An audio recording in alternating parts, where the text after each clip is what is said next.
like it, learn to love it, because it is the best thing going.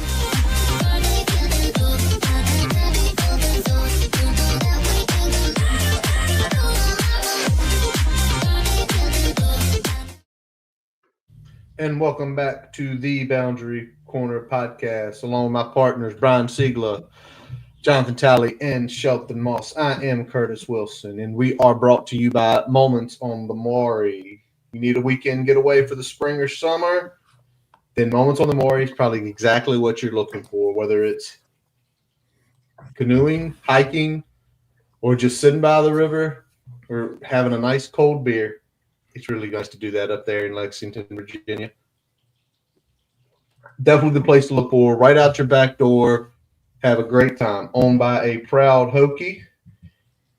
And you can check them out at the link Brian's going to drop in just a moment. And also on their Instagram site at Moments on the Maury. Whew. I'm tired, y'all. I'm going to bed. Bye. Hey, man, we just got started. I just got started. Already? Man, it's been a long few weeks, Tally, and I think we're all going through it in one way, shape, or form. I know Brian's been busy at work. Tally, you mentioned right before we jumped on, half of your house is sick, which ain't never fun because we all love our families, but when people get sick, you don't want to be near them because I ain't trying to get sick. And Sheldon, you've been all over the place, man. Yeah, man. I had an eventful week in Blacksburg this weekend. I was covering the baseball series for William & Mary, so it's kind of weird being back at my alma mater, covering for the opposing team. But it was great to see some old folks. Saw my boy D Cunha, so that was good. Pretty good series too. I don't know if we have many listeners who follow the baseball program, but it was a pretty good series, I'd say. Some, good, funnily sound baseball was played. I'd say Virginia Tech, their pitching and defense will be much improved from last year. I don't think they're going to be as reliant on their hitting. But yeah, it's good. So I think Hokies overall look pretty good. Tribe certainly looks pretty solid. So hopefully some things to look forward to this spring for baseball. You were mentioning which one of the pitchers that you said from what you just saw of him, he's definitely going to get drafted pretty high. Yeah, Brett Renfroe. He was their ace coming into the season. Super talented, and obviously their number one guy. It was him and Griffin Stieg were the top 1 and 2 starting pitchers. And this is his draft year as well. So, and then also I think Preston Kroll. I don't know what year he is. I can look it up here, but he was filthy. So those two guys, yeah. So he's a junior. So I don't know if he has any draft prospects, but certainly Renfroe and Stieg are up there as far as guys who could get their name called. But like I said, they will be much better as pitching staff. Hopefully, with the new pitching coach, I think came from Creighton, has a really good reputation. So hopefully, we won't see as many dreadful 4.5 hour 16-run ball games that we did the past couple of years. Dreadful. You don't like a 16-14 thriller, Shelton? Nope, not for me. You don't like 12 bombs in one game? Boom. No, if they're solo bombs, that's fine. It's more so just the walks, the hit batters, the pitching changes, just nonstop pitching changes. Man, don't get me started on the old pitching coach. I don't want to go down that road. Shelton is also an SID here. Shelton, when there's a 16-14 game, you're looking on like, I'm gonna be here until like 11 minimum. If it's like a 6 o'clock start, because it's like, yeah, because I gotta show up. I gotta be the first one there. I gotta show up 2 hours early. I gotta stay the whole game. I gotta stay for an hour after. Like, it's just miserable. So, but that's what I mean. But at the same time, I was trying to say, like, I get paid to watch sports for a living. So try to take the count my blessings, so to speak. And that's the thing with baseball. You got to get 27 outs minimum, no matter how long it takes to get there.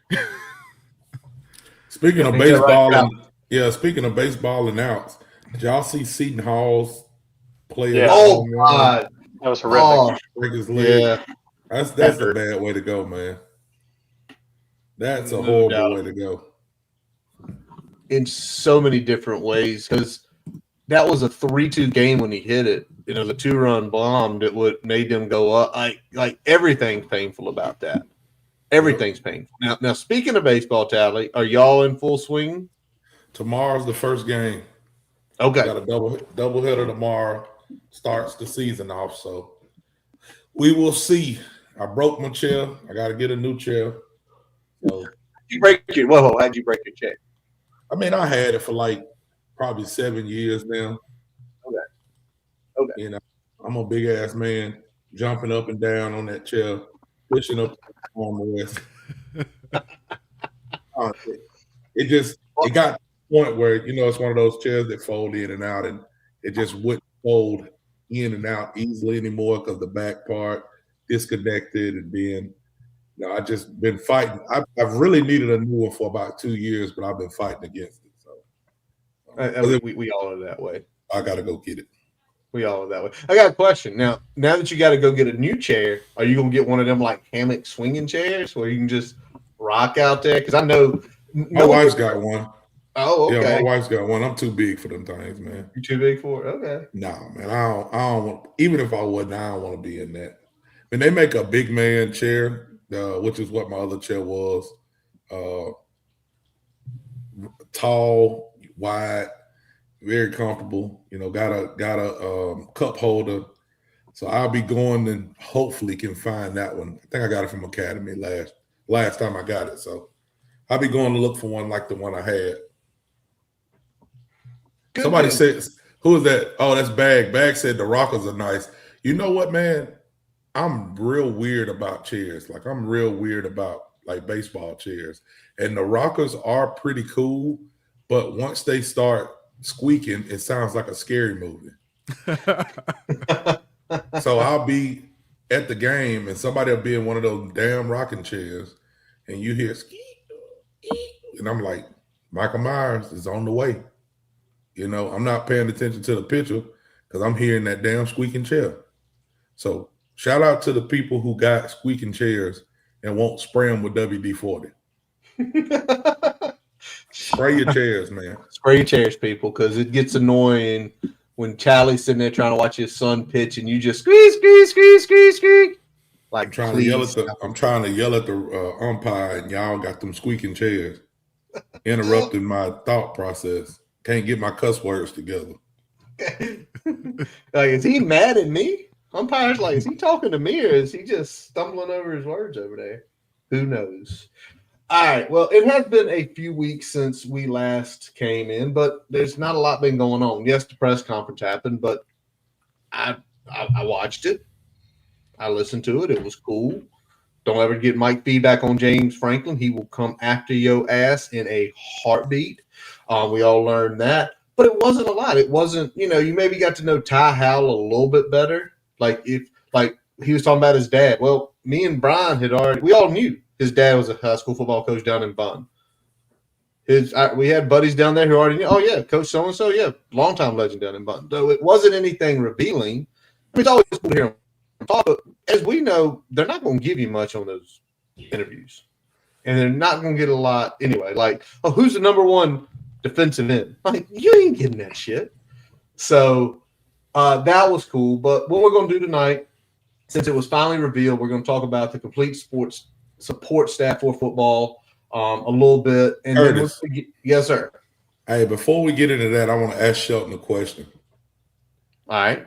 Sheldon, do you think, because I've been looking at all of the media people that have kind of been in an uproar about access and not being, not getting a lot from the new staff or not getting a lot from James Franklin, and me knowing that you are in, media positions and things like that. Now that we've seen kind of two spectrums of coaching with Fuente and Pry. Fuente, not much access, very closed off. Pry, really open, very fan-friendly. What do you think makes the best coach for the media? So I would say that's an interesting question because I feel like the fan perception of Fuente was so much because he just wasn't openly like he didn't really openly embrace the fan base, and like he did close off the media to some degree, but he also just wasn't the most, folksy, engaging person in the world. Right. I think from the people that I've talked to, I think it's more so they want access to the players and to be able to speak to the players that they want. And so that's based on, what the SID and the coaches, who they make available. I would say from the people that I talked to cover the team, they were a little bit frustrated by some of the media availabilities, just not getting certain players in on time or not getting the players that they requested, which is, that's just part of the game. But I think the best coach is one who's, open and transparent, and, allows people to seek the stories that they want to cover. So without knowing exactly what Franklin's doing, it sounds to me like Franklin's been, it's going to be pretty intentional with like Travis about, okay, this is what we're doing. Like this, I'm running the show here. So we'll see how that goes. But I do think that, there are some things that could be managed better when it comes to VT media relations. I'll say that without going too in. Okay, yeah, I don't want to get you in no trouble.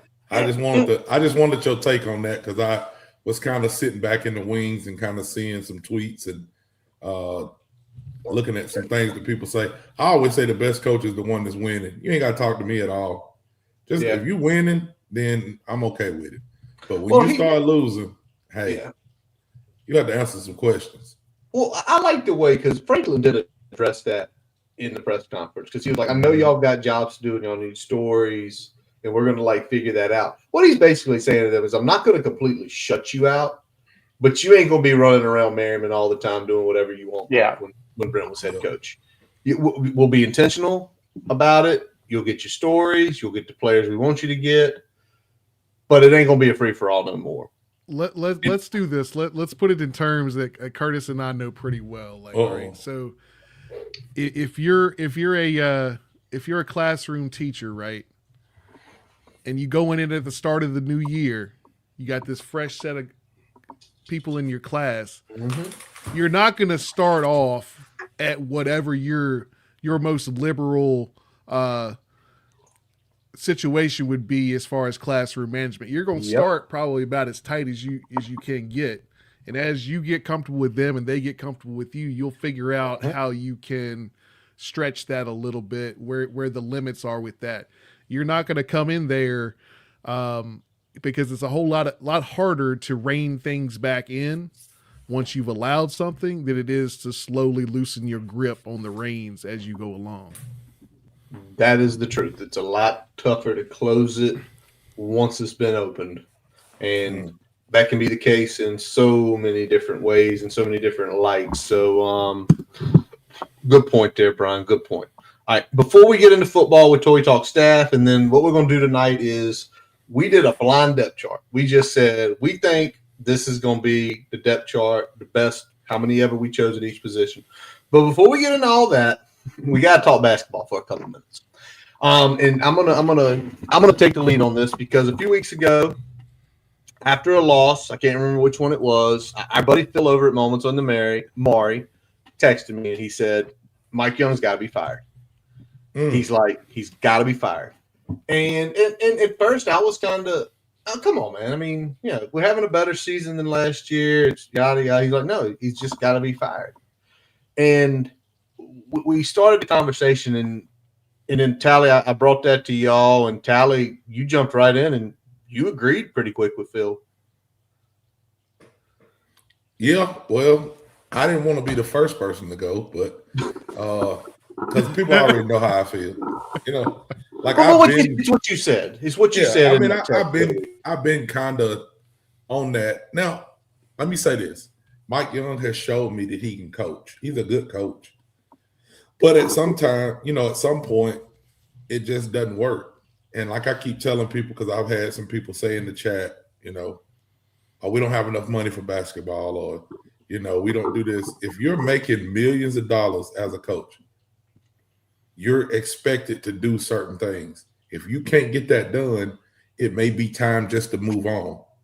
Even if you have the same exact resources, even if you pay the next person the same exact money, I'm not saying you have to go get somebody in our eyes better or more experienced or this. Sometimes you just need some new blood. Mike Young's been here since what, 2019? Yep. 2019. Yeah, he's been here since like 2019. And again, he's done a pretty decent job for what he's been, the hands that he's been given. I just think that the game has passed him by, and you have to move on because you never know who's the next hot thing until you try it. Like, look at Miami's coach. He was a assistant for however many years, and then he gets hired. You know, Miami has their longtime coach that leaves because he don't want to deal with NIL, understandably. Yep. They hire this dude, you know, a little bit younger coach. He comes in and brings a whole new energy. They done won 21 games this year. You know, look at UVA, which, you know, again, I know these are different programs, but sometimes new blood isn't a bad thing. UVA got put in a bad spot by Tony Bennett leaving the way he did. You know, he left the way that he left, but they go out and make a hire. This guy comes in. He's changed kind of the game of how UVA plays, but he's still got them playing at a high level. So I just think that, you know, Tech needs something else. That's just my opinion. I don't know what that something else is, but I just feel like they need some new, fresh blood in to try to turn the corner and do something different. Who's gonna jump in? I'm Shelton. Whoever wants to speak. Brian, do you want to take it? Shelton, you want to go? Come on, Brian. You look like you got something to say. Yeah, let's go, Brian. You want me to go? All right, I'll go. Yeah, you do. Yes. Go. Gotta go. The way I'm looking at Mike Young at this point, I think we've got enough games out there where we've seen what he can do, what he can't do. Was talking to these fellas earlier today, and I'm like, he's pretty much shown himself as a very, you know, the floor for his teams is very high. He's going to get a good amount out of the players on his roster. I think sometimes he's not developing that at the high end. So like the ceiling is very dependent on the chemistry of the team, both from a ability standpoint and from, you know, the team chemistry in general. That's why you see, you know, you can get those very high highs, but all the pieces have to be in place for that to be, you know, for them to really reach that level. And we've seen that really happen one time. And beyond that, it's like they're good enough just to be at that cut level, at that cut line for the tournament. And it only takes one or two bad games to put you on the other side of that. And, you know, this season has been the classic of dropping the games that you have. You can't close them out. You know, we've seen that pretty consistently, I think, throughout this year. And that's where you get to a point of, you know, is this coaching? It may be, it may not be, but if it's not getting done, then you need to try something different. Yeah. Sheldon, So I'd say, you know, my basic take on Mike Young is like, obviously a flawed coach. I think he's good with the offensive X and O's. But I think there, you know, there's just certain things like program management wise, attention to detail that I think can be lacking at times. Recruiting, again, we know it's a different ball game now. I know he's not gotten the resources that, you know, he would like. I do also think that he's not the type of coach that's going to fight tooth and nail to get more resources. He's just not the type of guy. He's a nice guy, which is great, but I just think you know, sometimes you got to be an asshole and demand you know, more resources if you want them, and he's just not the type of guy to do that. I think he's a coach who is a very good fit for a school who does not, you know, have a, I guess you could say a cutthroat basketball following. You know, we are a football school. We're investing in football now, and you know, basketball is played second fiddle, and maybe that's fine. So I think, you know, BT should ask themselves, you know, what is our expectation level for basketball? Like, do we want to fund this thing a lot or just a little bit? If you want to fund it a little bit and get, you know, decent results on a shoestring budget, I think Mike Young is your guy. But I think, you know, at the end of the day, if you feel like, you know, you aren't making progress, then, you know, maybe it's time to push him out the door, and, you know, you can, you know, ask him to retire or not renew his contract, and then try to find, you know, younger coach like Tally said, the guy at Miami is doing a really good job this year. So I don't know. I think, you know, obviously the resources, as we've seen with Coach Franklin, you know, the resources plays a huge part in your ability to acquire talented coaches. So again, that's kind of the rub. Is like, if you do move on from Mike Young, what type of coach are you going to get? Again, like Brian said, I think he will make a decent team out of scratch. But there is a ceiling there, and I do think this team has underperformed a little bit. Just based on the talent they have, the roster construction, I think they could do a little bit better than they are. I know they've got some flaws, but I just think it's not quite. They're not quite playing as a team, and whether that's the players, the coaching, I don't know. But you got to get better results. So, I guess that's a long-winded way of saying we'll see what happens in about a year or two. Well, it can't be a year or two. It's going to be a year at most because his contract ends basically this time next year. And I think that's why Phil came to me and said, I think he's got to be fired because you can't extend him because he's got 1 year left. Can you really extend him after what's happened this year? You can't because, to your point, Shelton, this is a talented team. This is a talented team. And I would say we're 17-10. If this team was 20 or 21-7 or 8, I don't think we'd have a conversation right now. It would probably be we're in the tournament, extend Mike 2 years. But I think now it's the point that you said, do they want him to go out on his own terms? And if they have him go out on his own terms, then there's somebody sitting on the bench that's probably got to automatically be put in the position, similar to what happened at Miami with Jim Larrañaga and the assistant coach there. Similar to what happened with Tony Bennett when he decided in October of 2024 that he didn't want to coach anymore because this era sucked. So to me, if they choose to go with someone here, I know the name Chester Frazier, some people are like, hell no, do not make him head coach. Some people are like, why not? Ain't gonna hurt anything. If you go ahead and put that moniker on someone, then yeah, I'm fine keeping him for a year because at least you get to keep the continuity of the current staff. But you basically get to say, yeah, Mike's coaching next year. That's it. And then after that, it's Chester's show. So you can sell something. But the reality, you don't want a lame duck. You do not want to. You can't have a lame duck. You can't recruit. You can't do anything. You can't do anything. So it's effectively, this is where Witt is an AD. Witt has to make the decision of what he wants to do and how he wants to play out basically a month from now, unless something crazy happens in the next month, which I just can't foresee happening after what's happened after last night's loss, and not even so much last night's loss. And I know, yes, I had someone at work today come to me. Florida State's not as bad as their record is. I know that, but that was a game, and you got just absolutely murdered in the second half. Yeah. Murdered. They folded. They quit. And it goes back, and everybody's like, "Well, that's on the players." Tally, you always talk about it. If the players start quitting and the players can't be cohesive, guess who's getting paid $3.6 million to not make them quit and to keep them cohesive? Who is it? It's the coach. It's the coach. Let me ask you this. Let me ask y'all this.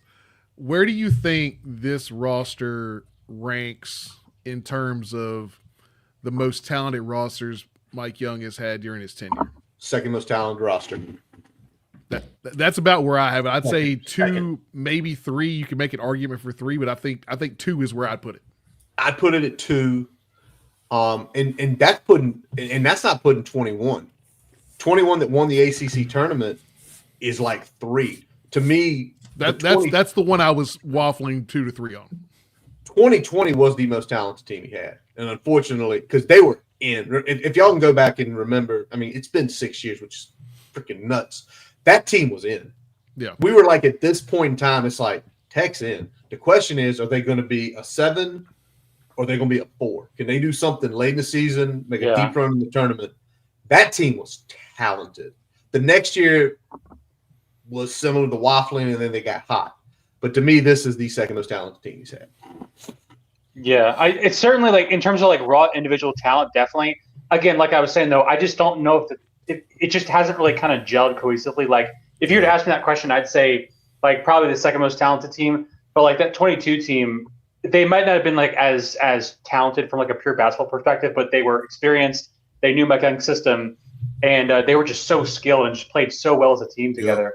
I think again, and that's where Mike is at his best, where he's got experienced guys who know his system, who play together as a team. He just hasn't been able to recapture that, obviously because of the portal and NIL. And again, funding is again a factor. But this year's team just doesn't. I just feel like they're not like the sum of the parts, you know. Yeah, they just don't. It just doesn't mesh entirely well. Yeah, and that's the part. That's the hard part when it comes to basketball, and when you have to answer those questions. When you talk about the most talented team, it's like when you look at player by player, it may be okay. This player is more talented than this player, and you can go down the starting five, whatever the case may be. But the team that may not be the most talented plays better together. Like the teams that were led by Storm Murphy played much more cohesive than the teams led by Neo, and Ben Hammond. I think both of those. I think Ben Hammond and Neo are more talented players than just say like Storm Murphy or even Sean Padula. But at the same time, in that system that he has, those certain players are going to work better. So it's so hard to critique where the team ranks. You know what I'm saying? So that's my dilemma. And I just feel like that's why I keep saying that I think the game kind of has passed him by. Not saying in a bad way that Mike Young doesn't need to coach. I don't want people to think that I'm just crapping on him, but I'm just saying in certain settings it don't work. You know what I'm saying? Like I watch my son play certain teams and I'm like, this don't work. You know, if you got a team full of guards, why do we want to slow the game down and set stuff up? We don't have a big man. Get the ball off the rim and get to the other rim. You know, just things like that. So well, and you know the sad part is you mentioned that, Tally, about not having a true big man. Although Horn and the other kid do well, but it's not built. But before Toby Lawal went down, and I do think that's a big piece. How many times were they rebounding and just with him and Neo and with him and just push like something we've never seen in a Mike Young system? They were pushing it, alley-oop dunks right to the rim. I think Neo's he got hurt. That just completely screwed everything. I think Neo's hurt, and they're not saying it. I think they're just making him play through it. He plays like he's hurt. To me watching him play early in the season, it could be a confidence thing, but I think something's wrong with it. Could be, and that's things sometimes you just don't know.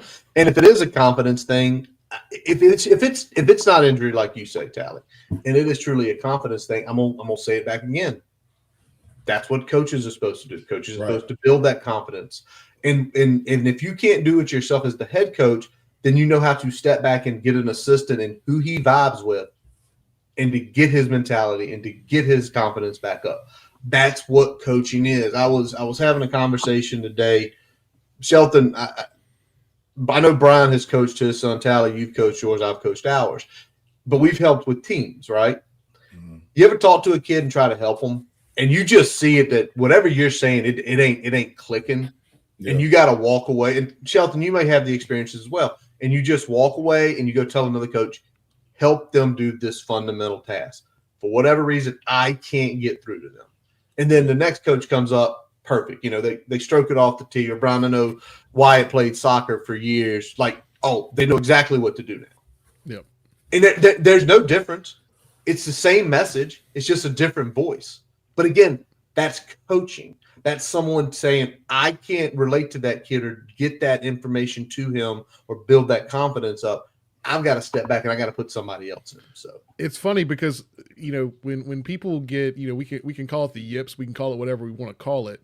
When you get into a funk, you get into this lack of rhythm, you know, everything else. You got to understand the personality that you're working with. 100%. And, you know, everybody's going to be different. You know, some guys, to get their confidence back, they need you to trust them, keep trusting them, give them those shots, give them those opportunities. Some people need you to kind of refocus them on the part of their game that is successful so they have a foundation to build off of. So it's really about kind of finding out what's going to work for that individual person to really, you know, get over whatever hump they're experiencing. And it doesn't look like, you know, if it's not an injury-related issue, that Mike Young hasn't been able to find that with Neo, especially since we've really gotten into ACC play. I feel like, you know, we got into ACC play and he's been a different animal in a bad way. You know, he's had a couple games where he's looked, you know, somewhat like the player we saw early in the season.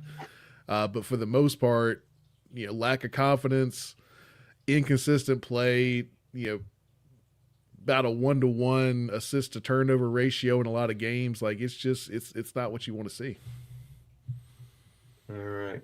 Well, first things first, I did not expect us to go 20 plus minutes on basketball, but we just went 20 plus minutes on basketball. So clearly things are out there. The season's not over, but they are going to have, to me, a 6 or 7 game winning streak to get in the tournament.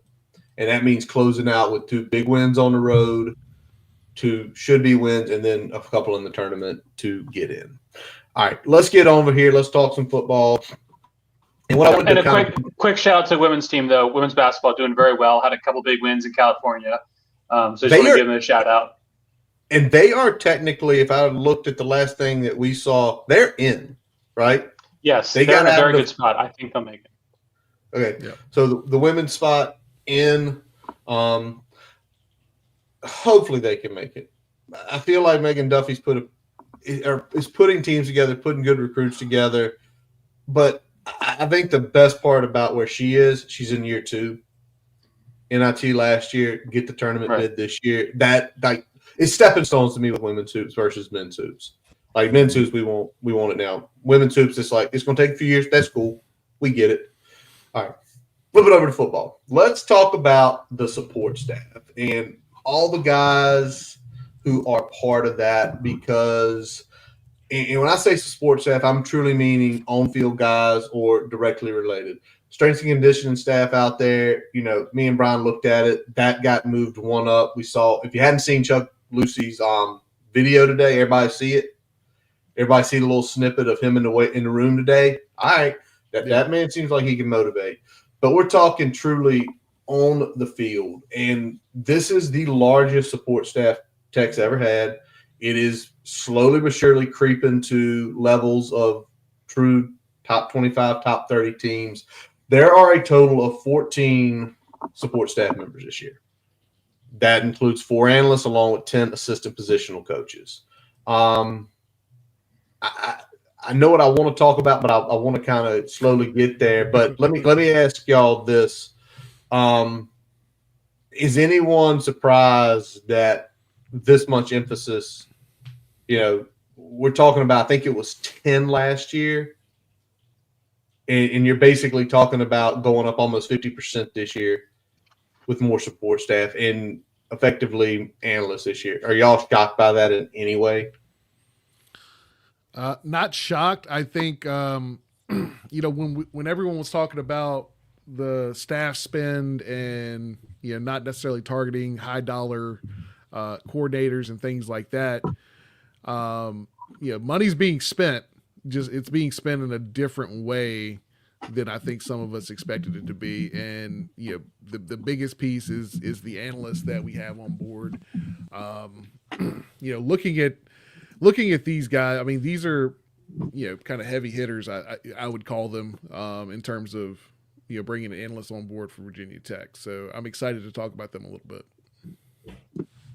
bit. Sheldon, Tally, any shock that the support staff is this big, or you think this is the cost of doing business and also the thing about having James Franklin on staff? Yeah, definitely both. I think that's kind of just the way that departments operate these days. I've gotten my thoughts about that, but the game is the game, so you gotta pay to keep up. And they also loosened up some of the restrictions on the number of assistant coaches you can have, because back in the old days we'd have Jerry Kill be hired as like an assistant to the staff, and then he'd be like coaching but not coaching on the side. So then it was like, all right, we're just going to get rid of that. You can hire as many coaches as you want to. So they've taken full advantage of that. And like you said, I think Franklin's he's a stickler about details. He wants to have every position filled, every little nook and cranny that he can find some sort of, competitive advantage, have people, kind of, delineate those responsibilities to other people in the room so that no one's really overworked, I think is his philosophy. So just a combination of, having the money to spend it. Obviously, you're going to spend it. I think Franklin kind of knows what he's doing there. So not surprising at all.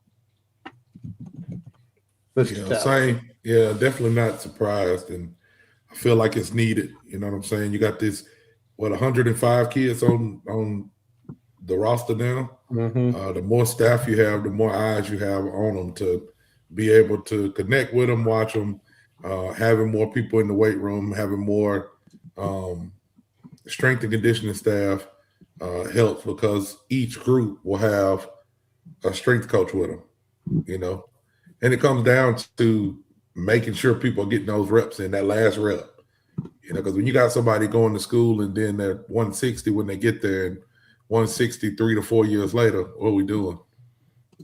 100% on that. 100% on that. Yeah. So, anything else, Tally? That's it. All right. I mean, it is the makings of a true Division I staff, and I think that's. I love what Jim put up there, and I think I put it up for a second. But it's like you get away from the mom and pop battle. We're gonna do more with less. No, we're gonna do more with more because that's the only way it can be done nowadays. Now we got the list here. Y'all can see it on Virginia Tech's website here. But I'm gonna go to Shelton because Shelton, as you looked through the support staff as hires were being made, like which one just popped out at you and it's like, I love that hire. Like that makes me happy. Well, I'll be kind of revealing my bias here because you guys know I'm a VMI fan. So you guys stole our head coach, Danny Rocco, who's going to be an analyst. I guess his title is Senior Defensive Analyst for Offense. I guess they just make up any title you want these days. But he'll be analyzing the defense, whatever. He's gonna be analyzing something. I know that for sure. And then I got his kid in there, David Rocco, as well. And then Greg Wood. So I'm very well familiar with the work that he did. Assistant special teams coach. He did a fantastic job at VMI. He produced several FCS All-Americans. I think some long snappers. Kicking game wasn't quite as good in some years, but I think that's more of a talent thing. But he did a great job at VMI. Both those guys did. Relative to the challenges of that school. So again, just the fact that like I know the work that they did personally, kind of I guess kind of puts me gives me some insight into there. But I think those are two pretty awesome hires. Nice. Tally, what about you? I don't know how much in depth and research you did on them, but of all these support staff hires, any of them catch your eye? Any of them you like? Just a lot of different ones of the Rocco family, just because Sheldon put that, talked to us about it. But I like the Conklin hire as well.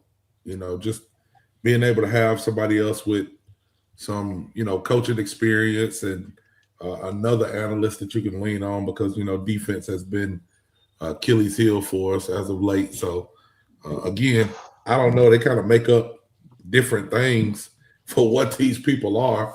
But I think Conklin's going to help with the defense as far as being an analyst. So, where did he coach? He was a head coach somewhere. Can't remember. He was a head coach at Wofford. There we go. So head coach at Wofford, and to bring him on, and again to have more eyes to be like, hold on, that don't look right, because we need them eyes on Pry. Pry, the eyes are on you, buddy. we still don't know how we feel. We think you're a good guy. I don't want to say happy that you're here. You're here, so it is what it is. But we still got to have as many eyes on you as we can get. So, man, James Franklin messed with your internet here. He's starting to speak out of his boy Pry. He cutting you in and out, Tally. He said he hears that. That's just like mic feedback. Cut me off, man. He don't like that noise. All right, Brian. Yeah. I got a feeling who you're going to mention. So, man, so, I mean, we've talked a bunch about both of these guys. But, I feel like Warren Ruggiero, like that's a big deal. When we were talking about offensive side, defensive side, I was like, Ruggiero and Conklin are like, I couldn't really picked a couple of gets for offensive and defensive analysts that could have been much better than that. But now you bring in Ruggiero. I mean, I think that's his resume is just impressive. What he's been able to do on the offensive side of the ball has been really incredible in his career. Seeing what they were able to do with some of the things that he was able to do with Iowa as an analyst this year. That offense was not an Iowa offense, like an improved entity, if you will, even if not a juggernaut on the offensive side of the ball. So you've got that experience there. We saw what he was able to do at Wake Forest. I just think that this is a guy that has seen a lot of football and is going to really help a young coordinator like Howe kind of get his feet under him as he gets into this role. Yeah. I mean, y'all kind of hit all the guys that are out there. Plus, you bring some staff continuity back with guys like Cam Phillips, Gavay Winslow, Mike Mosinko, who was a tight end coach going to QB. Mosinko was a QB in his true life, so him coaching tight ends made sense. But the one thing that is a little out here, and we were discussing about it, Brian Chris is still on staff in an analyst role. This man has now survived the Fuente era. He survived the Pry era, and he's living his life in the Franklin era.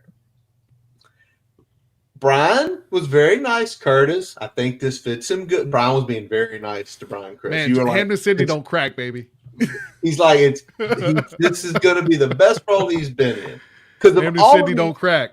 Because of all these guys, his resume, it doesn't come close to Ruggiero's, Danny Rocco's, or Josh Conklin's. Not even close. He's never been a head coach. He's never been an OC. Ruggiero, OC long time, never been a head coach. Danny Rocco, successful at Richmond, successful at Delaware. He's a top 3 all-time Hamden Sidney quarterback, Curtis. Get off that snide. So Shelton, me and Brian have been discussing this, and you're kind of like, well, these are weird ass titles for Rocco and Chris. Senior defensive analyst for the offense, and senior offensive analyst for the defense. Well, you start thinking about it. Well, wait a second. What they're doing here is basically they are giving the coordinators basically a brigadier general with their true analysts, and then they're basically giving them another brigadier general as the analyst for the offense. And what they're doing in that sense is probably, and this is just thinking high level and look at the titles, probably Danny Rocco's job is going to be to point out to Ty Conklin, this team does this really good on defense, and this is how I'm going to attack your mesh point. This is how they're going to attack seam.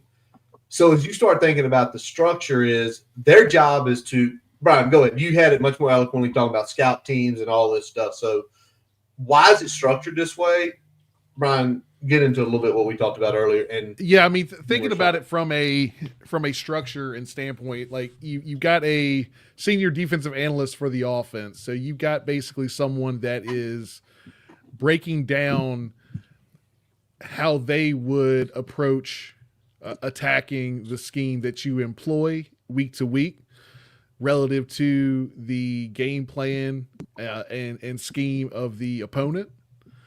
Working out scout team scripts to be used in practice. Like there's so many different things that this type of role can bring to the table that takes some of that off of the coaches that are on the field and lets them do what they do best, which is get the players better and more prepared for the game that's coming up. So, having a guy like this, being able to, as a coordinator, bounce ideas off of a guy that is an offensive mind live on the practice field or in the meeting room without having to cross the streams of offense and defense.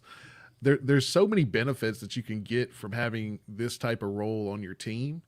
I'm excited to see how much fruit it bears.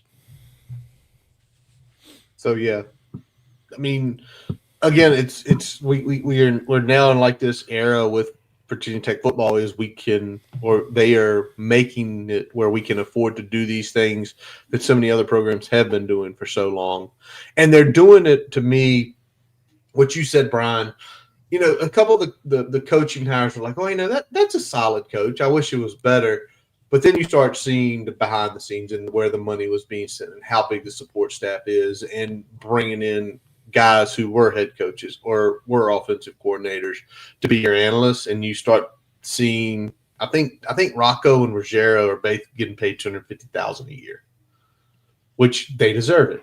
They're good football coaches, and they've been good football coaches for a long, long time. So, again, take a look. You look through up and down the guys who are like the assistant linebacker coach, assistant DL coach. These are guys basically starting out in their careers. And I think what's going to start happening, and this is just in general from a look of college football at 10,000 feet, is you're going to get into those assistant roles, and there's going to be a lot more analytical jobs out there. There's going to be a lot more jobs like that versus where it used to be what?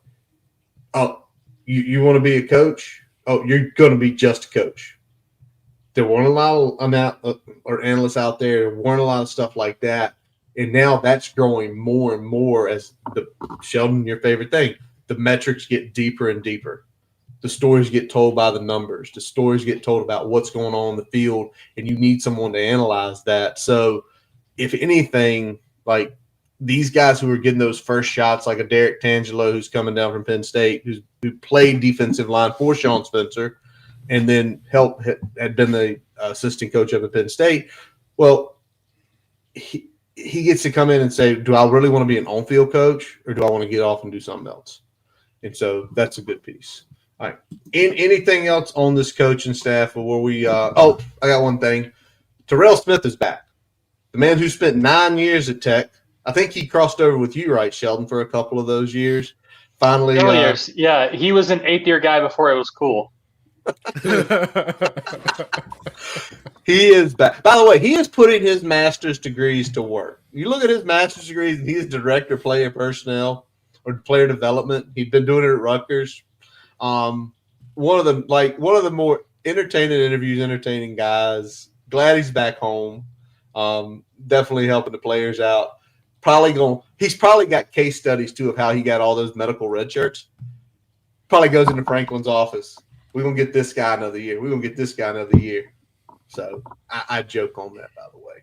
All right, let's get into it, and let's talk about where the Boundary Corner podcast effectively for every position room 2 deep is for this spring. Now, some of them are easy, right? Quarterback's easy. I'd say the first 2 that we're going to talk about are pretty easy. Well, I mean, is there any question Ethan Grunkermeyer's won? Yeah. I mean, and we all agree Bryce Brown was too. There is a reason that he went out and got. If they like what they had already, we wouldn't have went out and got another backup quarterback. Yeah. Right? That's where Sheldon, I'm at. Would you agree with that? Yeah. Yeah, I don't think there's much debate here. I mean, I'm sure there will be some degree of battles for the backup spot in spring practice, but I think number 1 quarterback is Ethan Grunkermeyer's, and number 2 is Bryce Brown's to lose. And I don't think that's going off the deep end at all. 100%. All right, quarterback's done. Running back, it was Hawkins and Overton, but there was some discussion about who the number 1 is, and I'll Tally and Brian, y'all were a lot more on that than me, but just say your piece on that. Tally, I'll let you lead on this one. So, I mean, it's just interesting because Jeff has not had a full offseason, right? Right. He's hurt, and if you tear your ACL, I think he tore his ACL, something in his leg. He messed his knee up. How much benching could he do? Yeah, how much benching could he do? How much lower body work could he really do on that leg in the offseason to get himself back ready to play? And he did get back, and he was ready to play. So I just think with a full offseason of him working, we'll see all of the things that he can do. And then you got, Hawkins that was very, very productive. I think he may have, in most people's minds, started as the third or fourth running back last year, and he ends up being number one, the most productive running back that we have. So I think it'll be a good 1-2 punch, but I don't know where you go as far as who is number one. I think that's going to be kind of an ongoing thing.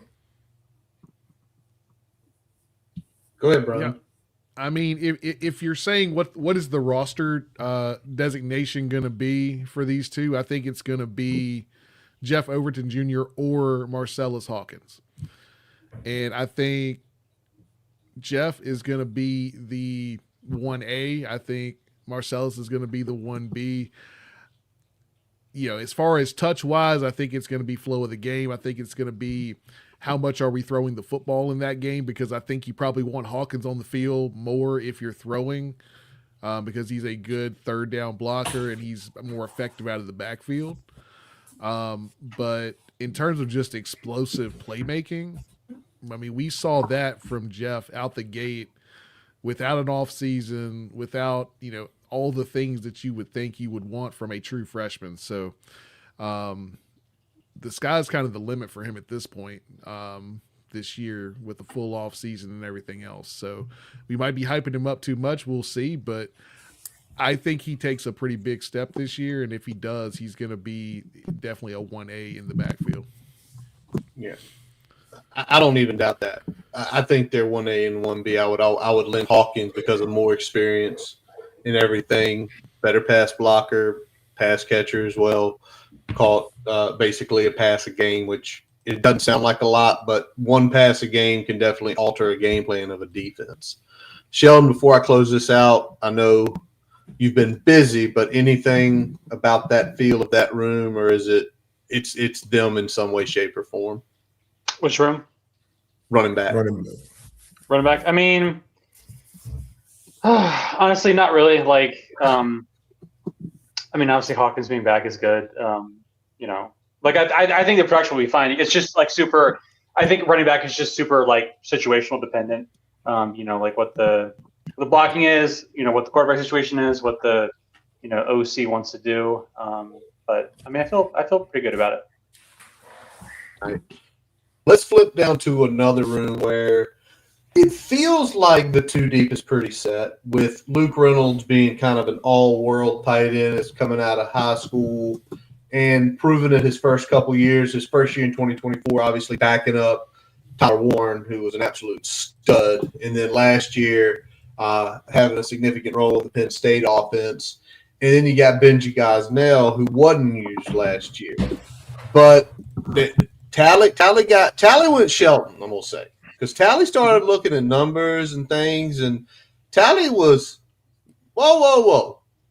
Don't be saying both of these guys' names, because there's somebody else that he feels is creeping up, and it might steal that number 2 slot away from Benji Gosnell.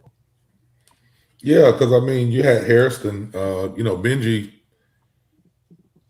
had about the – I guess he may have had about the same snaps as Hairston, which was, Hairston got thrust in there on some playing time that he made, wasn't expecting to get this year. But he produced. I think he may have had 3 touchdowns, 15 catches, 12 catches, more yards than Benji, more touchdowns than Benji. So I can't say that Benji's I know he's going to be in the 2 deep if you got another tight end that is as productive as him. And me watching the tight ends, Benji's not a very, very reliable blocker.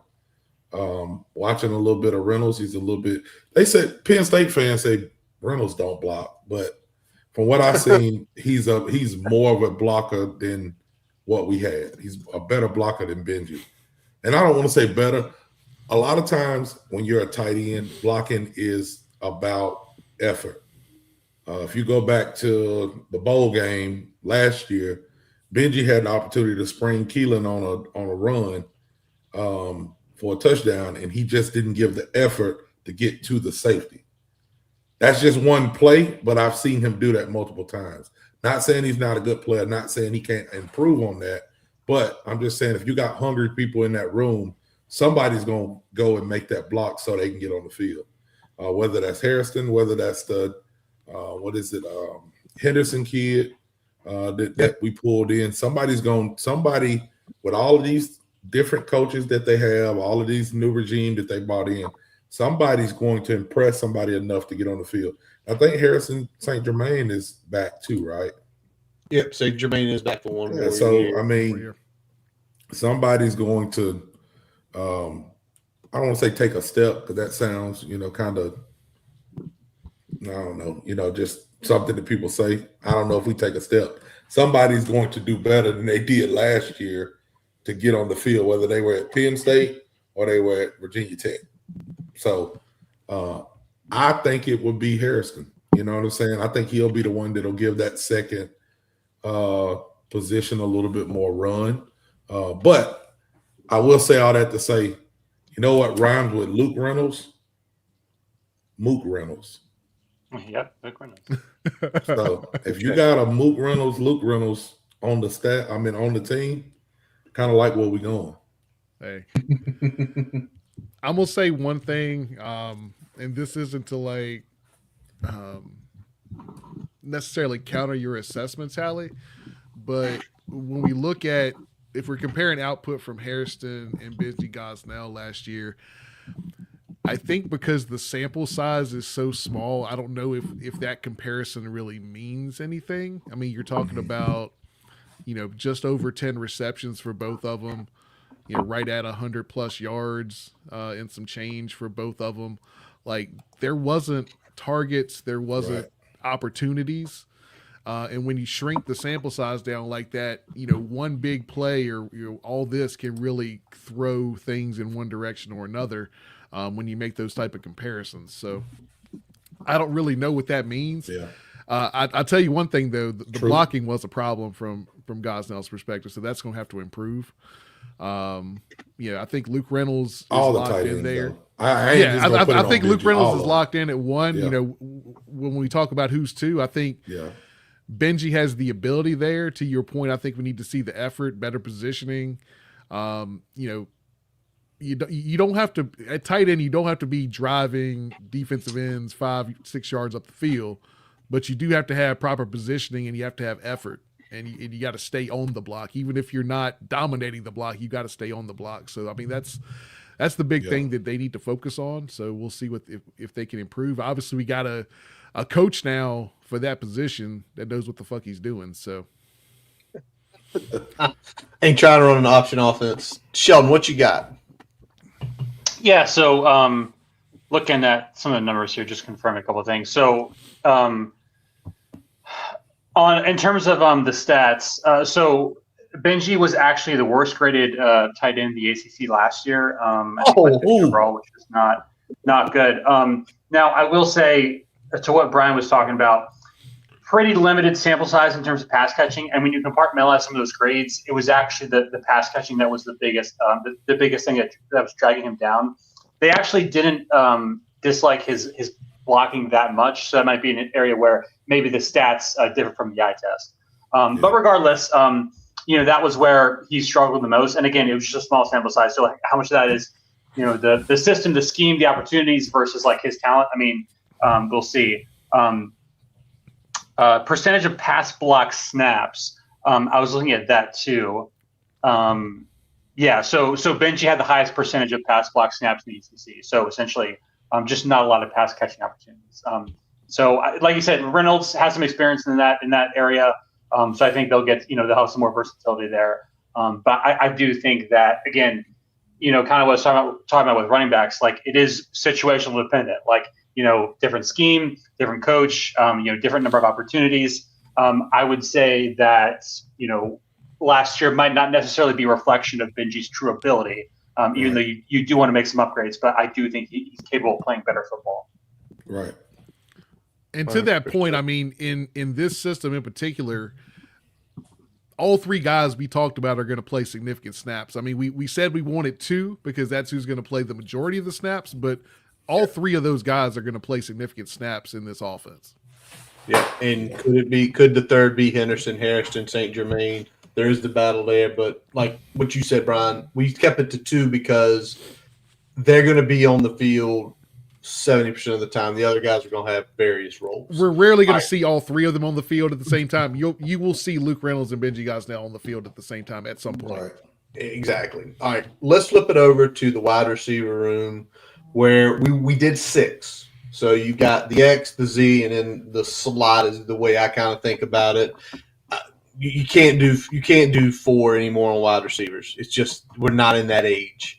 So we went through and we literally just here's who I think, here's who Brian thinks, here's who Tally thinks, here's Sheldon's input, and we landed on this is the 6. We went Keyshawn Brown without a doubt, Aiden Green without a doubt, Takai Heath, I cannot say that name, Keelan Adams, Chance Wiggins, and Jeff Exnor Jr. And I'm sitting here and just kind of looking. One of my guys did make the list, and that was Marlon Jackson, who was the transfer from La Tech. And the way I look at this room in general is the reality is only 4 of these receivers on the roster this year have truly produced at a college level. And that's Brown, obviously, he's the stud of the group.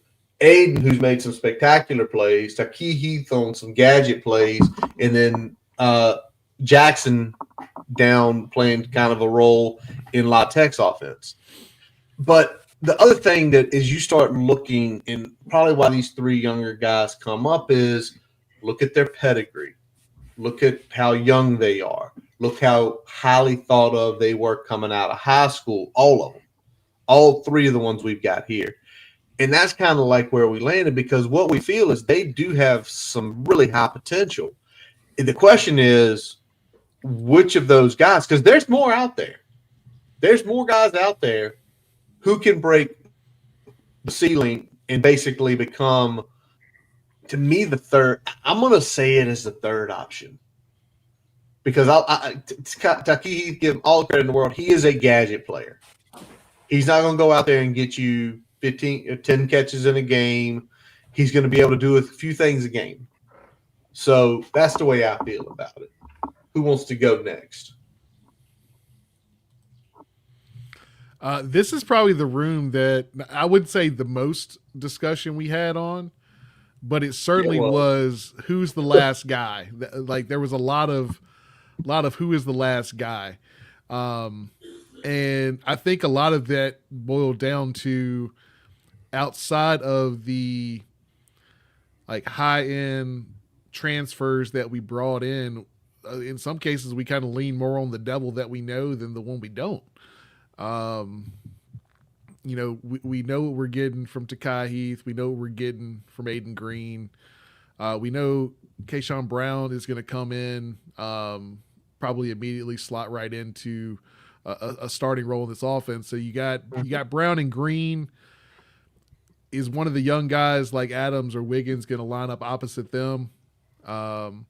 And then looking beyond that, you got Jeff Exnor Jr. coming in. And then, as we said, Takai Heath as a gadget player. Then you got Snook Peterkin, who had some decent burn in 2025. That was my pick to be in there. In some ways, I think Heath could be the odd man out in terms of actual snaps in this offense, just because of the fact that some of the other guys that are coming in do some of the things he does, but better. So I don't know if he has as much of a role in this offense as he would otherwise. Yeah, I mean, the Peterkin thing was pretty, talked about between us, but the only thing that kind of held me back on putting him with a top group is that he misses time with the team because he's a dual sport athlete. Like he's playing basketball. New regime's coming in.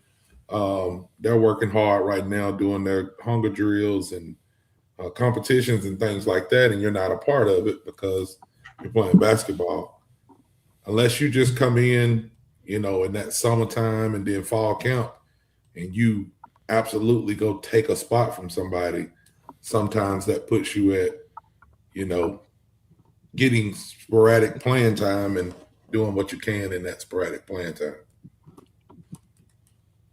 And the other piece, and this is something we also talked about, and Shelton, if you've got some, I'll let you chime in here with any of these guys. The other piece is for a lot of these guys, and several guys we mentioned, this is kind of it, right? Like if you don't break through and become a contributor this year, in all likelihood, you might be out of the door this time next year. And that's just the way of the world right now. I mean, that's also, just the way of the world. This is as wide open as the wide receiver room is going to get. Oh, yeah. I mean, because you got Aiden Green, a couple transfers, and a bunch of the rest is youth movement. So, like, this is as open as this is going to be in this room. So, if you can't establish yourself, you're gonna gone. be a problem. And that's why I say that, Brian, because if they can't establish, they're gone. Because Aiden's gone next year. The Jackson kid's gone next year. Krayshawn Brown's a redshirt junior. If Krayshawn Brown has another good season and he stacks 2 seasons on top of each other, he's not going to be here next year. Unless we do something crazy and pay out of the wazoo for a wide receiver to stick around one more year. So, Sheldon, anything on the wide receiver room or anything you disliked about what we've set up here? Yeah, I'm really interested to see the impact that Krayshawn Brown can have. Again, I mentioned how excited I am for his potential. Just the numbers that he put at Duke were really solid, and some of the grades back that up. But he's obviously a slot guy, and then Takai Heath, of course, also a slot guy. Heath played just about every single snap last year at the slot, highest percentage in the ACC, around 99%. Brown's played a little bit out wide, but he's still primarily a slot guy. So I would say I'd be interested to see kind of that dynamic between those two, between Heath and Brown, because, again, I know it's, a lot of it had to do with the players around them, but, Brown put up much better numbers than Heath did in his time at Duke last year. So I think if he can come in and right away and kind of challenge that spot, it's a good problem to have depth there. But I think overall that room's looking pretty solid with the way that they've added some pieces there. Very nice. All righty. We moved on next, and we started talking about the offensive line room. And I think there wasn't much argument within this room. There could have been what you could put him in, but it's like, well, should he have really been doing that last year? Y'all know who we're talking about. But we went with, obviously, Howland, the transfer from Oklahoma, Curtis Terry, transfer from Ohio State, Al Tuner, who is a redshirt freshman, played unbelievable at center. You've got Montavious Cunningham coming back, Laith Ganam coming back, Brody Meadows, who might still be in a boot. We'll let Tally talk about that. Johnny Garrett, and then you've got a true backup center. And what is Troutman? Shelton, what do you want to say? No. Nothing. I'm good. Are you sure? Yes. I don't know. But that's how, and we went 7 there because 8 would be wonderful. 10 is unbelievable. 7's the more realistic number because, Brian, we've got your starting 5. Eight's what you want. You want 8. You want a guy that can play both tackles behind your starters. You want a guy that can play both guards behind your starters, and you want somebody that the quarterback is familiar with snapping the football to them. So, with the names we've thrown out there, we've got 8, and we got guys that can probably do all those things. So, I think the biggest question is, we've heard some rumblings about some injury things going on with Lucas Austin, so we didn't know where to slot him into this group. So there was some conversation there, but ultimately he was the odd man out. But other than that, I think there wasn't a whole lot of debate about who's in that first 8 for the offensive line. Tally, anything on top of that, or? Yeah, we need to wrap Brody Meadows in a bubble. And I would say you want your offensive lineman to just keep eating, but he keep eating and keep getting hurt. We need to do something else. I don't know what's going on, but Brody, wherever you eating at, eat somewhat different. You keep getting hurt, man. We need you to. Every time I see him go out to eat, he's in a boot. He in a boot. Every time I see him go to these places to eat, he in a damn boot. He ain't played none this year. He was hurt. I see him out eating. He in a boot. We need him to drink some milk, Brody Meadows. What now? Drink some milk. Get some vitamin D. Get your bones strong, boy. Yeah, I mean, he kind of grown now. It's time to start taking vitamins. Like old people go to Walmart and take, what is it, Hidden Valley or? That's breast dressing. It's some kind of Valley vitamins. Go get you some. He said Hidden Valley. He said Hidden Valley. Spring Valley, maybe. Buttermilk Ranch, baby. Yeah, Buttermilk Ranch. We got to start getting some vitamins. Crush the vitamins up and sniff them. Like Tony Tally said, put away the Hidden Valley, pick up the Spring Valley. Hey, we got to get these boys healthy, man. They said, and like Howland. Is it Howland? What's his name? Howland. Yeah, Howland. Yeah. Again, rumblings that he hurt. Y'all old enough to know better. It sounds like he's going to be ready for spring practice, though, so he's not hurt. Okay, that's good. We need all the help we can get on the. This is what I will say. Our offensive line coaches have been so bad at recruiting. I don't think we took but like one lineman in the last before Matt Moore got there. Like I think we took like one lineman in the last 3 cycles. So in this cycle, we took like 7, which is great because now you can at least get some real looks with some big humans, whether they're running scout team or, getting some burn in practice to be ready when it's their time. Because as everybody knows, offensive line is probably the hardest place to go play. I mean, you got people like Jay Glock that went and done it, but that don't happen too often. You know what I'm saying? But if it gets down to it, we got some people that at least look the part now. You know what I'm saying? And the Tommy Wilders and Marlon Brights and stuff like that. Like these some big dudes. Oh, they are already. They are. Yeah, huge offensive linemen. So it's good that we got that big surge in recruiting. I think it's going to continue. I think, again, I have never met Matt Moore, but looking at what he's doing, even before Franklin got there, I mean, he brought in some linemen, and he brought some linemen with him. So, and Altoona, being a very young lineman, held his own. Like, did a good job. You didn't have to call his name much. We didn't see a lot of balls hitting the turf when he's snapping, things like that. So, I do like some of the things that we got going on, but I will be interested to see how cohesive we can be with this line. We need to get some people healthy because we never seen the same line roll out the game in and game out. 100%. Sheldon, anything on the line, any of these transfers, anybody you like we have on here, hate we have on here? No, I wouldn't say hate. I mean, I would say we'll obviously see how it all pans out. I would say O-line is position where you really got to stack bodies. And to what Ty was saying, I would argue there were some leadership issues with regards to our O-line recruiting during the Pry era.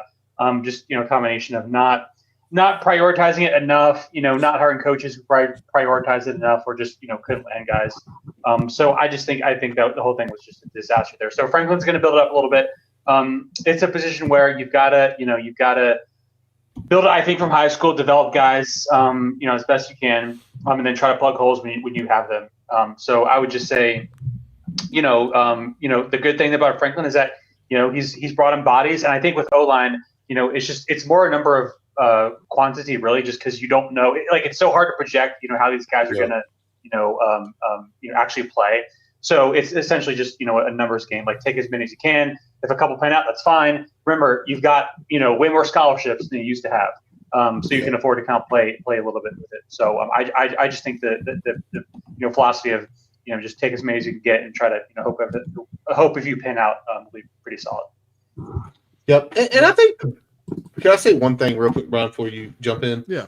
The one thing I like about, with the exception of Troutman, and even the guys who didn't make the list, it's the experience. There is not a lot of questions, right? It's not like, well, I don't know if that person can even step on the field, right, and play.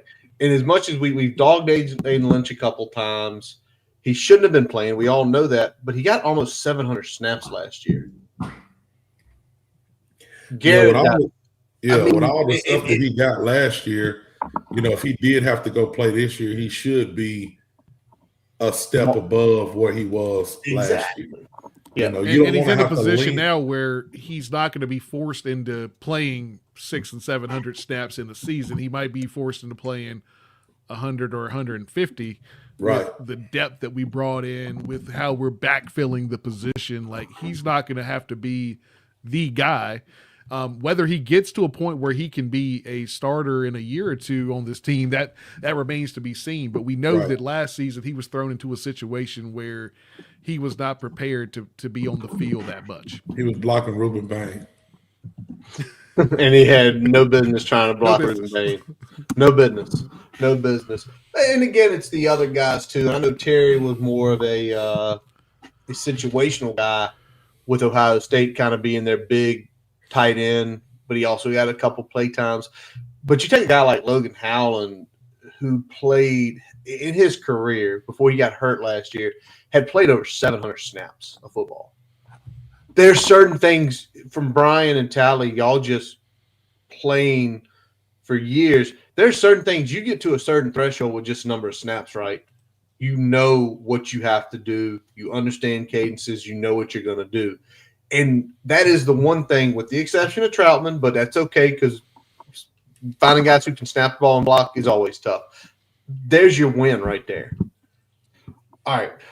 We are going to roll on, and we're going to flip to defense. We got a few to hit here before we wrap it up tonight, and we're going to stay on Tally's drinking buddies room. We're going to stay with the linebackers to jump off with.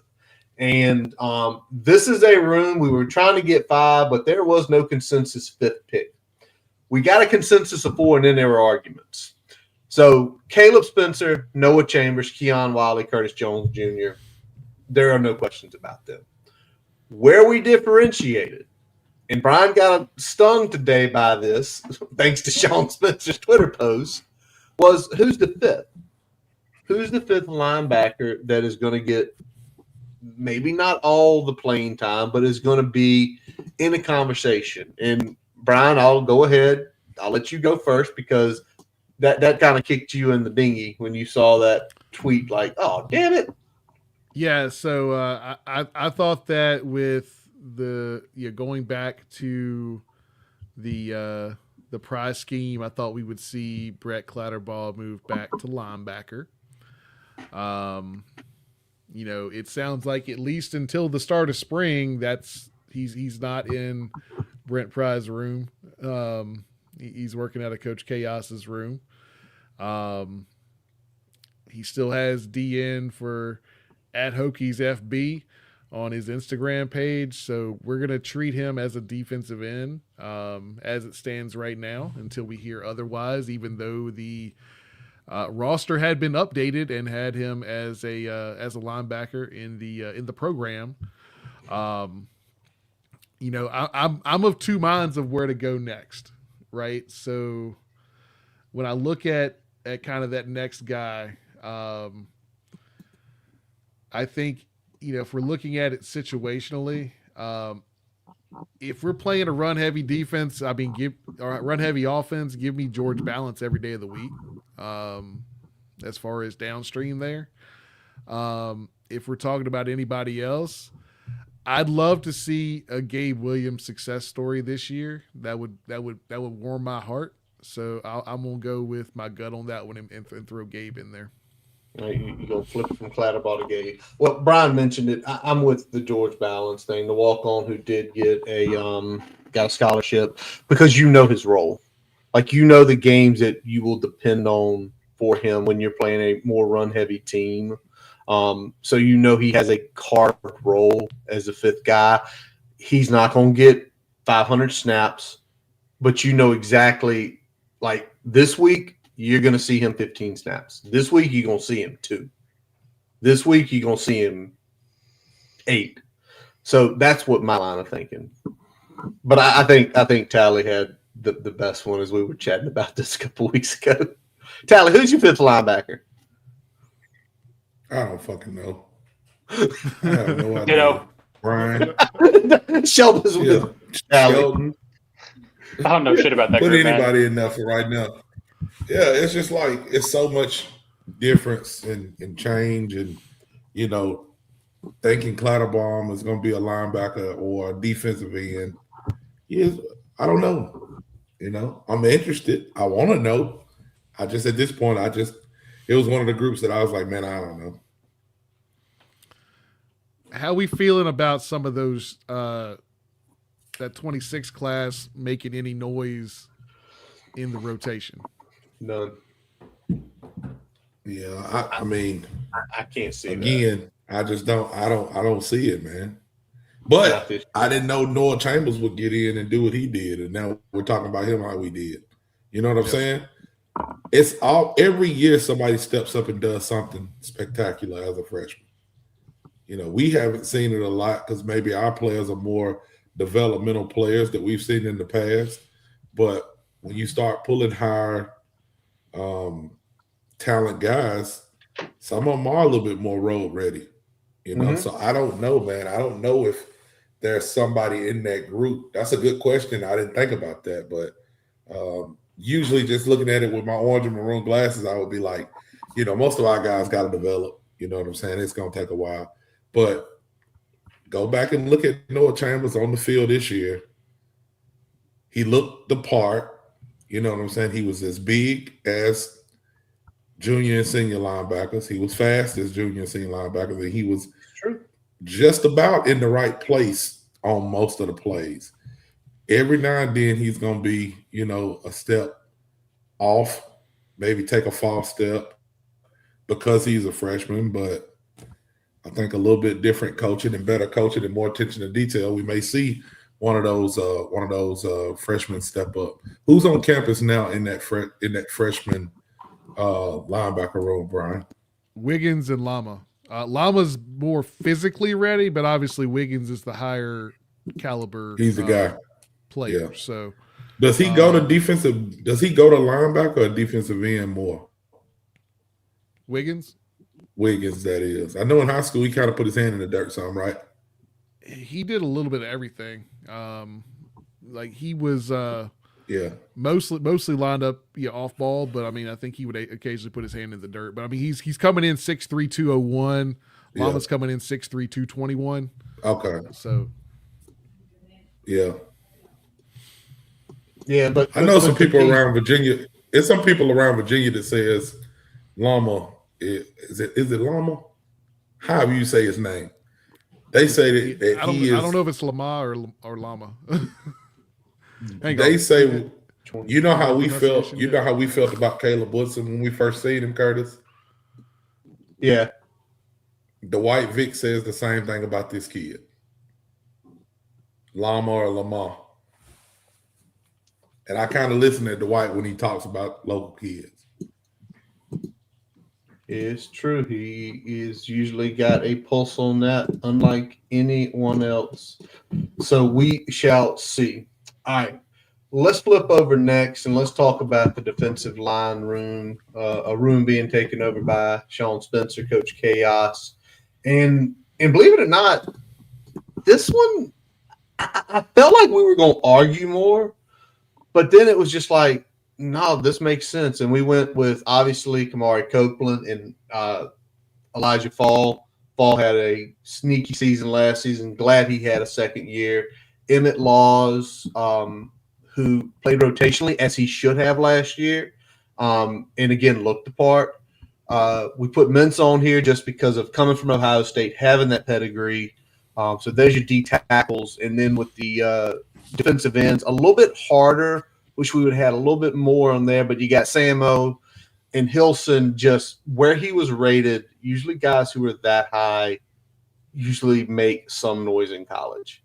And now he is getting the opportunity to basically go to the front of the line at Tech. And then there were two holdovers from last year who played again, like Laws. They played their roles. They did okay in their roles, and Jason Abbey and Asen Stevens. So, like, again, this was when I thought we'd argue more on when we were kind of debating it. But, I mean, is there anybody else y'all feel, Sheldon? Anybody you feel just like, nah, this guy could make noise? And I know we got some freshmen coming in, and you never know, but y'all tell me something. Because Brian, you did the whole listing things, and it's like, I mean, any of these guys, but it's just like, but we landed on this. Yeah, I know Curtis wants Christian Evans to get in the mix. Oh yeah, you always. But I know Robbie probably wants Derek Dandy to get in the mix. Yes, he does.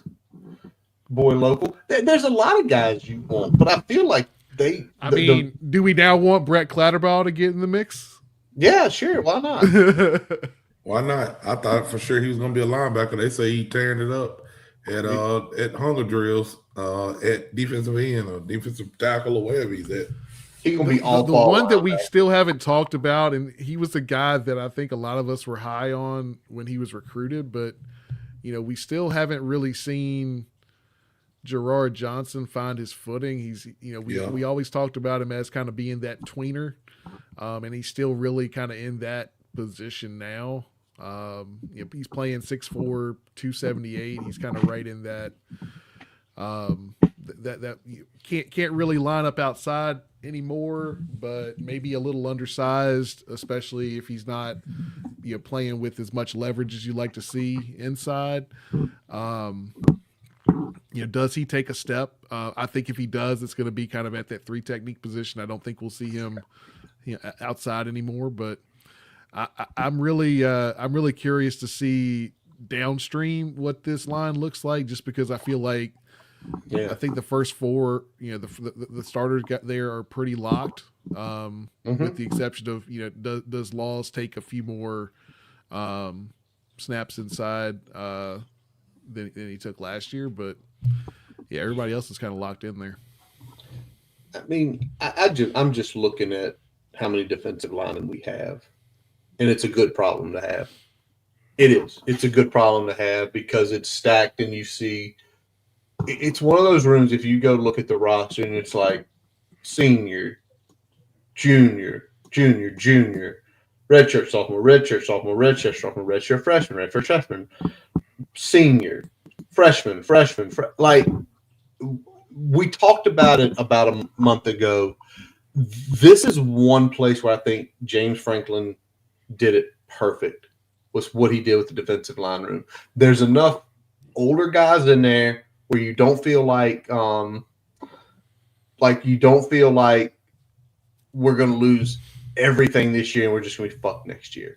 Yeah. But you don't feel like we're so young. It's like we've got that perfect blend of, well, Copeland's gone and Falls are gone. Well, that's fine. Laws and Mintz are probably going to get the PT. There's guys, and there is a lineage and a linear thing that room should be okay for the next few years. One other guy we did not mention, and I don't think he'll, and I hope he's a story, is Handchuck. Because Handchuck, if that kid hadn't gotten hurt his senior year in high school, would have been like high 4-star. But he's had so many injury issues. It sucks because he's a great big boy. You saw the tape. He was talented playing up in Ohio, and that sucks. But if you can't get on the field, there's no help to us. Shelton has informed me he has nothing on this room. We did everything right in his eyes. We're perfect. Nailed it.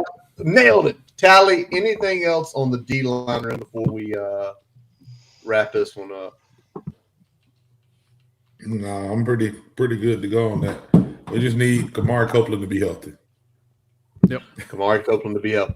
And I'm going to say this. If Kamari Copeland is healthy, with how and what Sean Spencer does on the defensive line and his talent already showing the last couple of years inside and out and playing numerous techniques and being good at all of them, that kid could be a beast and make himself a lot of money this year. All right, we'll go. This was just Brian. Just say something about the safety room. I don't know what to say. This is like the most just safeties. Reddish, Bass, Robinson, Flowers. That's the list. And that's beyond that, there's not really that's not really a whole lot else to say. I mean, that's it. Is Sherrod Koval Bass is going going to to get kicked out of the first game. Yeah, Bass is going to get kicked out of the first game for targeting because he's don't do that. And then I don't know where we go after that. Yeah, like does Sherrod Koval make any headway in this room this year? Is Brennan Johnson going to make any impact? Probably not. And then you got Tyrell Grant Jr. coming in as the 26 class. So this is the room that I said I would like to have had one more that's at least in that rotational level. We didn't get that. I think some of that was by design, and some of that was the fact that we were having some closing issues on where we wanted to go from a cornerback safety coach perspective. But it is what it is at this point. I think the four you have there are outside. Reddish is good. Reddish is good. Everybody else is good. Solid, but they all got their issues. I would have liked to seen the talent level get raised. Obviously Robinson was a freshman. He was a freshman. Yeah. So I'll give him a pass. I think. Yeah, I got some hope. But the other two, which I don't know. I'm gonna keep my mouth shut. Like I'm gonna say what Brian said. I was hoping that we would have grabbed, another experienced person in that room. Yeah. This was just a tough one to do, and overall, because it's like you didn't feel spectacular. Well, no, it was an easy one to do, but it was a tough one to come to terms with. Yeah, it's an important position. A very important position. When you only feel like I feel good about Quinn Reddish. What about everybody else? Tally just made it perfect. Yes. Bass likes to do dumb shit. Flowers will occasionally just look lost. And Robinson is a sophomore. And you're like, I don't want that. I wanted like another. That's a really good guy right there. Sheldon, you got anything on this room? No. Okay. No, I just don't know. Just haven't played those cinch enough, but I'm sure. I say hashtag trust Jamie Franklin. Trust trust the process. Trust Jamie. You know who the D coordinator is for Sheldon. You know who your defensive coordinator is, don't you? Yeah. You better trust. Yeah. Don't ask for my thoughts on that. And we are going to move on to the last room, another spirited debate room of the cornerback room. A room that we heavily went after guys with in that room. And we landed on the following. We're going to start with, and this isn't in like the order we think they're going to play. This is just the way the names popped up. Josh Clark, IBM, JoJo Krim, Jaquez White, Cam Chadwick, and Knowledge Harrell. Curtis, you lead on this one. You had some fucking thoughts on this. I'll lead on this.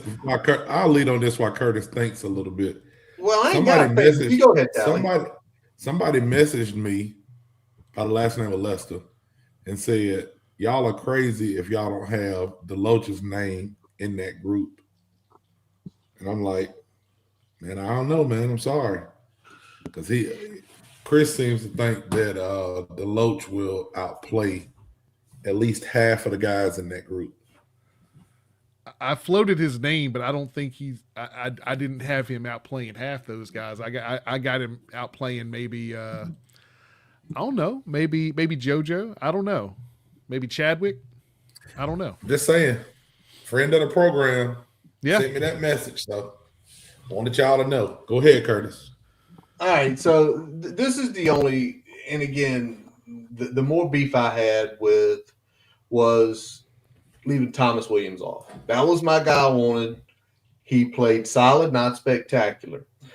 And there are names on this list that played 10 snaps and 20 snaps and didn't play last year. And we're saying, well, they're really good. They're really good. One's coming off an injury. A couple guys played 10 snaps. 10 snaps. And my issue with that is if you're saying it's a true depth chart, So what you're saying is this guy's going to do enough between now and the end of August that he is going to be in the 2D. That means you've got to prove it in scenarios that some of these guys have already went through with this defensive coordinator. So that was my bigger issue. I'm fine with what we landed on. It is what it is. This is an exercise it gets us talking and getting at each other and poking and talking about shit.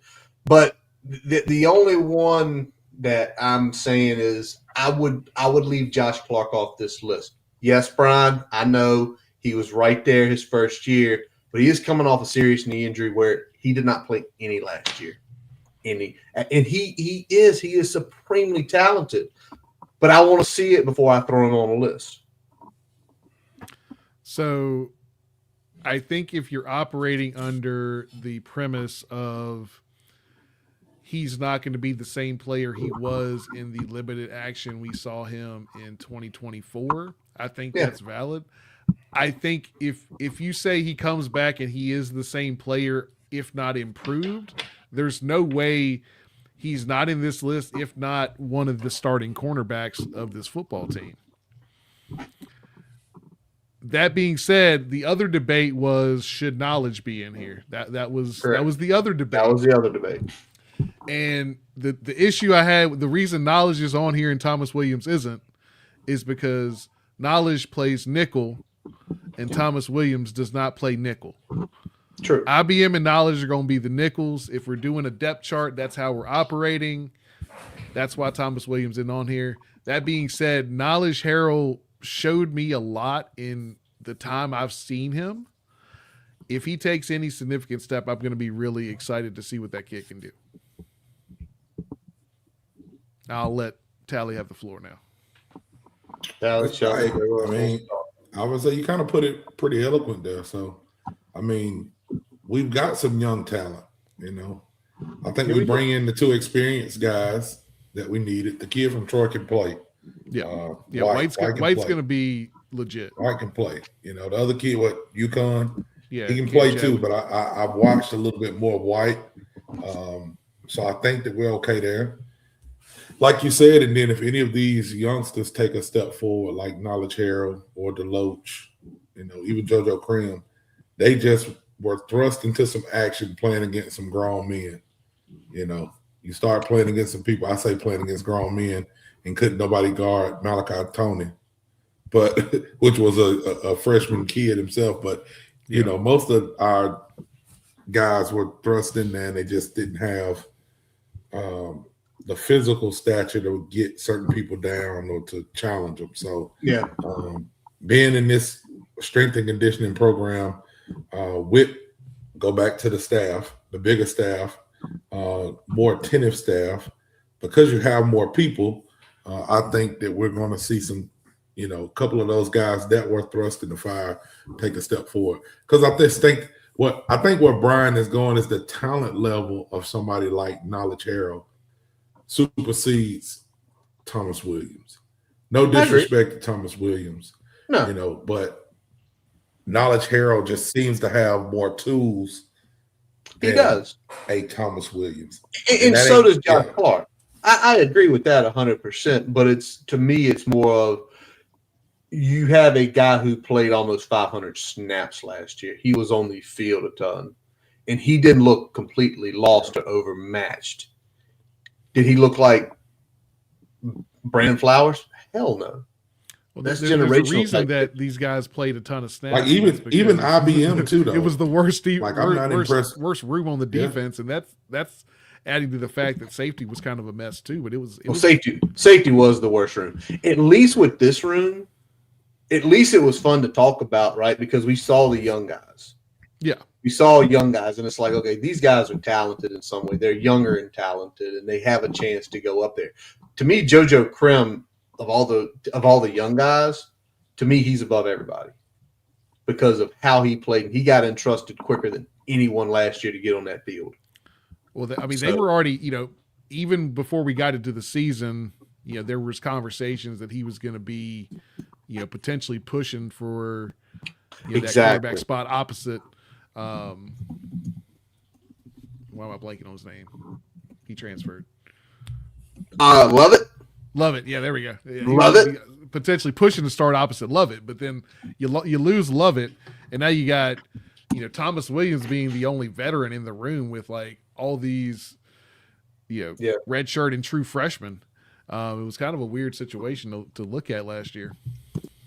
But sometimes that is the best thing to happen. Shelton, anything to put a final bow on this? I mean, not too specific, other than just I think, like you guys are saying, the safety room was in the struggle bus last year. So I just think if they can get that spot solidified, it'll help out the corners a lot. Because I think a lot of times, and this is true in pro football too, it's hard to distinguish, poor corner play from poor safety play, because a lot of times, corners are trying to cover up for safeties not being in the right spots. So again, I just think they'll be better there. With some of those guys returning, Reddish, Bass, wherever he plays, Cobble Flowers. So it's a solid group. But yeah, I just think in general, good safety play will help the corners out a lot. So hopefully that'll make them look better by extension. So. Yeah. And unlike the safety room, what I'll say as we get ready to wrap this up tonight, this is a room. It's similar to the defensive line room. It is broken out. You've got older guys who are ready to play, but you've got younger guys who are talented, where you see the lineage. This is how it can go the next 2 or 3 years. Versus safety room, Coach Franklin, we're trusting you. Please fix that. All right. Anything else, boys, before we call it a night and get some sleeping so we can go to work tomorrow? I'm all good, man. I think it was a good one. All right. Well, that does wrap up this episode of the Boundary Corner podcast, brought to you by Moments on the Maury in Lexington. I'm Curtis Wilson. I'm Brian Siegler. Jonathan Talley. And I'm Sean Moss. He is Shelton Moss, and we are part of the College Huddle Network. You can visit our website, boundarycornervt.com, to listen to all of our episodes. Also, don't forget to follow us Twitter. Twitter was jacked up tonight. We could not stream live. There's something going on Twitter right now. But follow us there. Instagram, go to YouTube. YouTube, it will always stream without any issues. We are also on all your favorite podcast sources that you can actually think of. As always, let our buddy Jason Long play us in, play us out. Check his website, jasonlongmusic.com, where you can link to all of his forms of music in all formats. Also check out the live, where he will be performing down in the Roanoke area. We appreciate y'all watching tonight. And as always, let's go. Hokies.